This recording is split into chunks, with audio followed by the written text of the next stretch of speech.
आज से मैं इस वर्ल्ड के अंदर 1 लाइफ तक सर्वाइव करने वाला हूँ। बट ये एक नॉर्मल माइंड का वर्ल्ड बिल्कुल भी नहीं होगा। स्ट्रक्चर से लेकर मॉब तक तुमको सब कुछ एकदम नेक्स्ट लेवल मिलने वाला है। इन साथ यहाँ के ज़ॉम्बीज़ जरूर से ज्यादा पावरफुल है। यहाँ पे हमारा गोल होगा सभी ज़ॉम्बीज़ को खत्म करके यहाँ पे अपना राज जमाना। इन साथ ही तुमको यहाँ पे बहुत सारा एडवेंचर भी देखने को मिलने वाला है। So let's begin guys.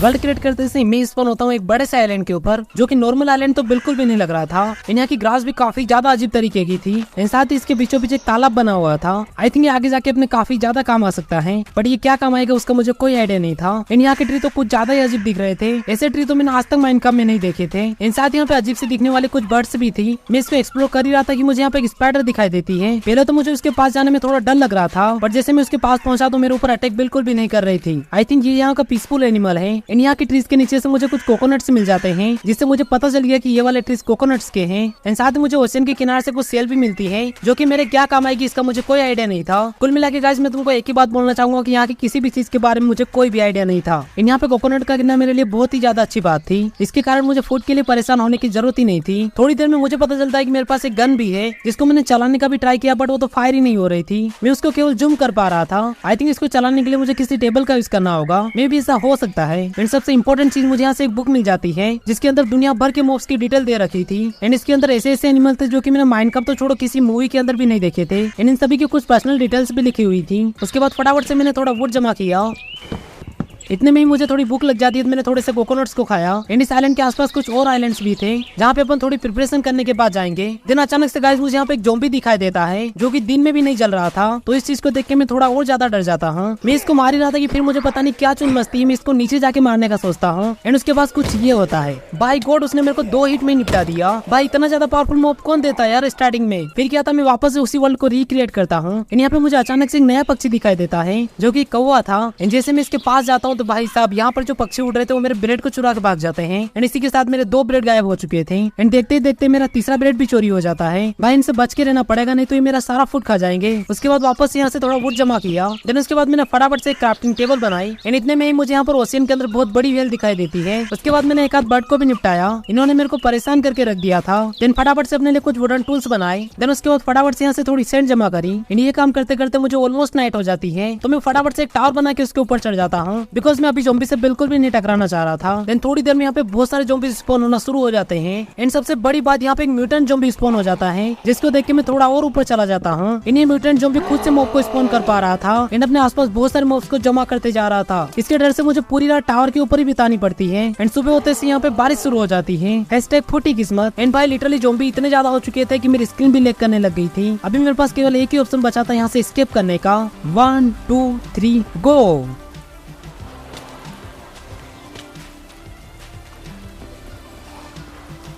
Yes guys, मुझे यहाँ से भागना पड़ा, नहीं तो मेरा गेम यहीं पे क्रैश हो जाता। एंड भाई सारे के सारे ज़ॉम्बीज़ मेरे पीछे पीछे पानी के अंदर आ चुके थे। आई थिंक ये आइलैंड अपने लिए अभी बिल्कुल भी सेफ नहीं था। ये सोचकर मैं आगे की तरफ एक्सप्लोर करने के लिए निकल पड़ता हूँ। एंड इन बर्ड्स को मेरे से पता नहीं क्या दुश्मनी थी, मेरा खाना चुराना बंद ही नहीं कर रही थी। उसके बाद मैं पास के एक और आइलैंड पे पहुंचता हूँ, जो की कुछ ज्यादा ही छोटा था। इस पर तो मैं बिल्कुल भी नहीं रुक सकता था। उसके बाद मैं एक बार फिर से अपने आइलैंड को चेक करने के लिए जाता हूँ, ये सोचकर कि शायद से वो डिस्पॉन हो गए होंगे। एंड सच में गाइस यहाँ पर यही होता है, वो सारे के सारे मॉब डिस्पॉन हो चुके थे। #Good news guys. आइलैंड पे आते से मैंने फटाफट से माइनिंग करना स्टार्ट कर दी, जहाँ से मुझे थोड़ा स्टोन मिल जाता है, जिसका यूज करते हुए मैंने फटाफट से एक फर्नेस बनाया। एंड अपने वुड को पकाकर थोड़ा चारकोल निकाला। इससे पहले कि मैं कुछ और कर पाता, यहाँ पे बिल्कुल ही अंधेरा हो जाता है। तो मैं चुपचाप से माइन के अंदर चला जाता हूँ। एंड फटाफट से कुछ टॉर्चेस बनाता हूँ। उसके बाद मैंने यहाँ पे पूरी रात माइनिंग करी।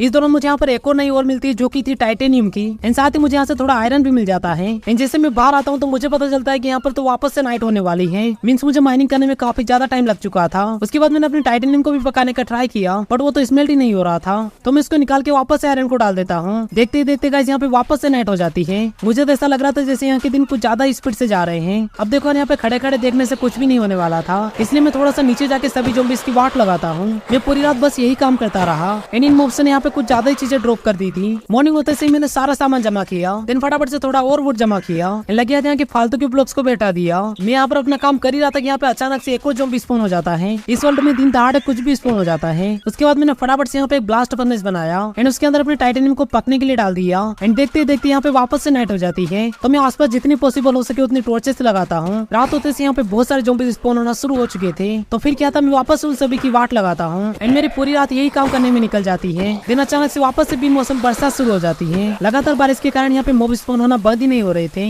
इन साथ यहाँ से मैंने कुछ ट्रीज को भी कट किया जिससे मुझे थोड़े बहुत कोकोनट के सैंपलिंग मिल जाते हैं। देन फटाफट से गाइस कुछ फेंस बनाई एंड वापस से निकल पड़ता हूँ माइनिंग के लिए। एंड इस बार का मेरा टारगेट था एक आयरन आर्मर बनाने जितना सामान जमा करना। मुझे यहाँ पे टाइम लगा बट मैंने यहाँ से बहुत सारा आयरन जमा कर लिया।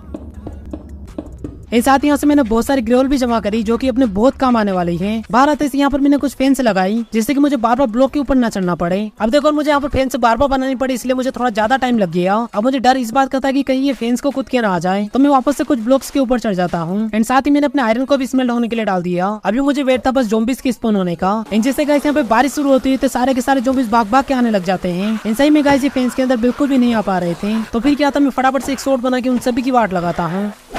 देन उसके बाद गाइस मैंने फटाफट से एक आयरन का आर्मर बनाया। नाउ गाइस अभी हो चुके थे अपन ओपन में ज़ॉम्बी से टकराने लायक। एंड इस आर्मर के साथ इन्होंने एक स्वॉर्ड भी अटैच कर रखी थी जो कि एकदम मस्त लग रही थी। एंड यहाँ पे मैं दोनों हाथ में अलग अलग वेपन लेके दोनों से अटैक कर सकता हूँ जो कि एकदम कॉम्बैट वाली फीलिंग दे रहा था। देन लगे हाथ मैंने यहाँ पे एक वाटर बकेट भी बना ली जिसका यूज करते हुए मैंने यहाँ पे एक छोटा सा फार्म बनाया। एंड वहाँ पे अपनी कैरेट्स को प्लांट कर दिया मल्टीप्लाई करके। देन उसके बाद गाइस मैंने आसपास के सारे फालतू के ब्लॉक्स को हटा दिया। दिन रात होते से मैंने कुछ और ज़ॉम्बीज़ की वाट लगाई। एंड इसी के साथ मेरे पास सफिशिएंट स्टिंग हो चुकी थी तो मैंने फटाफट से कुछ वूल के ब्लॉक बनाए। देन उसके बाद फटाफट से मैंने एक स्लीपिंग बैग बनाया। अब से अपन यहाँ पे रात में सो भी पाएंगे। देन उसके बाद पता नहीं मेरे दिमाग में क्या चुल मस्ती है, मैं यहाँ पर आसपास घूम रहे स्पाइडर को मारने का सोचता हूँ। एंड जैसे मैं उसको मारता हूँ तो वो मेरे को ही मारने लग जाती है। देन उसके बाद गाइस अचानक से उसका कोकोनट निकल जाता है। भाई लिटरली यार ये कोकोनट को पहन के बैठी थी। एंड जैसे मैं इसको मारता हूँ तो यहाँ से मुझे कुछ अलग ही टाइप की चीज मिल जाती है जो कि मेरे किस काम की थी इसका मुझे कोई आइडिया नहीं था।